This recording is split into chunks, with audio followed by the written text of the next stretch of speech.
8 terrifying murders in the state of Oregon. The homicide rate in Oregon is about half of the national average, and for decades it's remained that way. But there are a few shocking outliers that have terrified not just Oregonians, but also the entire country. Here are the 8 most terrifying murders in the state of Oregon. The Hell's Canyon Massacre. In May of 1887, a band of thieves ambushed a group of Chinese immigrants.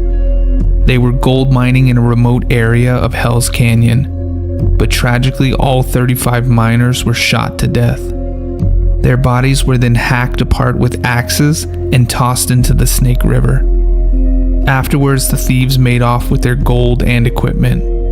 An investigator was quoted as saying it was the most cold-blooded, cowardly treachery he had ever heard of on the entire West Coast.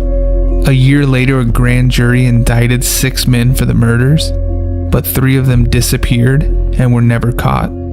The ones that were apprehended were ultimately acquitted by the end of the trial. It was also widely believed that robbery wasn't the main motive for the murders. Historians have called it a savage act of racial hatred. In fact, it caused such an uproar that the US Congress eventually had to pay $300,000 to the Chinese government. The area where the murders were committed is now called Chinese Massacre Cove. There's even a granite memorial placed on site that reads, "Site of the 1887 massacre of as many as 34 Chinese gold miners. No one was held accountable." The Holy Roller Murderer. In 1903, Edmund Crefeld started his own church called Brides of Christ. The charismatic man announced that one of his female followers would give birth to the reborn Christ. But first he would need to purify them by laying his hands on their naked bodies. Edmund was able to recruit quite a few members to his church, and this included married women. In fact, he had quite a reputation for breaking up families and homes. When an adultery conviction made him a target for moralists, he was forced to flee to a coastal town. It's there that he decided he was in fact the reborn Christ. Unfortunately for Edmund, he couldn't escape his reputation, and in 1906, George Mitchell, who was one of the brothers of one of the church members, decided to take matters into his own hands. Literally. He walked up behind Edmund on the street, put a pistol to the back of his head, and pulled the trigger. He was killed instantly. George was then put on trial for the murder, but was described as being the happiest person in the room, probably from the fact that the public was highly sympathetic to him, and so was the jury. He was quickly acquitted for Edmund's murder. However, his celebration was short-lived, because 2 days after the acquittal, while he was waiting on a train back to Portland, his sister walked up behind him, pulled out a pearl-handled pistol, and shot him. George died as the train arrived. Portland torso murder. In April of 1946, residents living near the Willamette River started to discover some truly horrifying packages floating downstream. They were the dismembered body parts of an elderly woman that had been wrapped in newspaper and then tied up into burlap sacks. Her head washed ashore, wrapped in the October 1st, 1944 edition of the Oregonian. Her skull had been completely fractured. Rumors of the murder were talked about all over town. In fact, a resident was heard saying that he knew all about the murder case, and Portland police quickly brought him in for questioning. He was later released because he insisted he just wanted the publicity. State and local authorities spent years investigating the case, but the victim was never identified, and no one was ever charged for her murder. The mild-mannered killer. 48-year-old Frank Payne had a police record that went back into the 1920s. He had been arrested for armed robbery and assault. He had even successfully escaped from the Oregon State Penitentiary in the early 20s. When he was released in 1923, he committed a string of robberies in California, Washington, Nevada, and Wyoming. His crimes escalated over the years, and in 1951, he killed a Portland grocer during a robbery. During his murder trial, people were fascinated by his mild manner and his ability to articulate.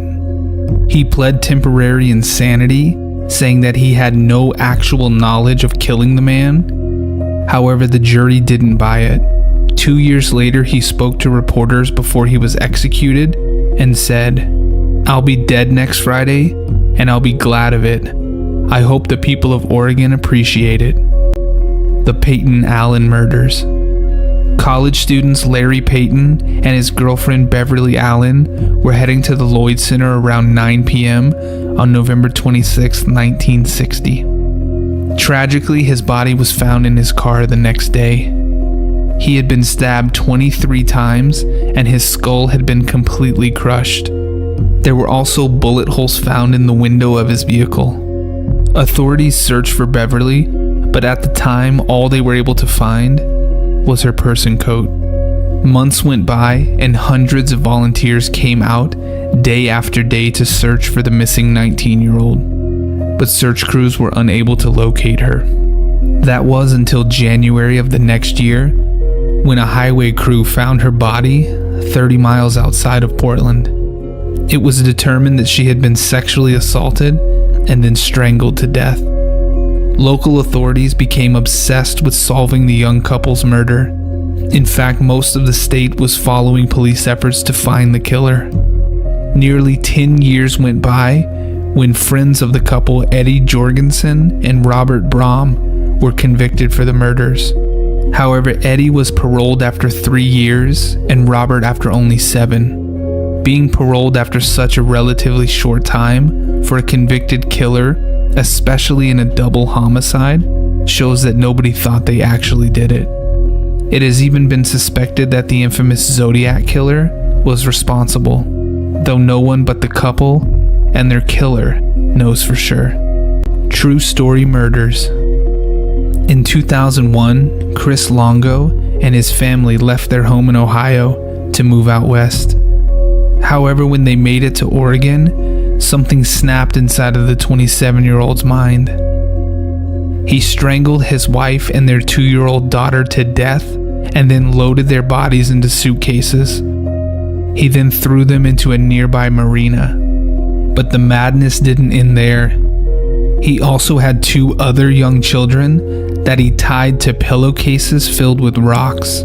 He then threw them off a bridge while they were still alive. Tragically, both children drowned. When he was asked why he would do such unthinkable things to his family, he said it was because his business was failing and he couldn't handle his wife and kids finding out. When the bodies of his wife and 3 children were found, it prompted a massive manhunt for Chris. He was eventually found in Mexico and extradited back to Oregon. There he was convicted of all 4 murders and sentenced to death. He currently resides in Oregon State Penitentiary on death row. Kip Kinkle the murderer. On the morning of May 20th, 1998, Kip Kinkle, a 15-year-old high school student, woke up to get ready for school. While getting ready, though, he decided to murder both of his parents in cold blood with a handgun. He then went off to school like nothing had even happened. When he arrived at Thurston High School, he then opened fire on his fellow students and teachers, killing 2 students and wounding 25 others. He was eventually apprehended by police and brought to trial for his crimes. During the trial, he said that after murdering his parents, he tried to commit suicide but wasn't able to go through with it. Because Kip was only 15 years old, prosecutors weren't able to go after the death penalty. However, it didn't stop the jury from finding him guilty, and he was sentenced to 112 years in state prison. I must be executed murderer. In 1989, a man named Wesley Dodd became a nationwide symbol of pure evil. He was arrested and confessed to torturing, sexually assaulting, and killing 3 young boys. His victims were 11-year-old Cole Neer, his 10-year-old brother William, and 4-year-old Lee Isley. The youngest victim was sexually assaulted multiple times before being hung. The public's initial shock was quickly replaced by outrage over the fact that Wesley had a long history of sexually assaulting children, but he had never spent more than 4 months in jail for his crimes. During his trial, he was quoted as saying, "I must be executed before I have an opportunity to escape or kill someone else. If I do escape, I promise you I will kill and rape again, and I will enjoy every minute of it." The 31-year-old murderer was hung by his neck in 1993. Those were the 8 most terrifying murders in the state of Oregon.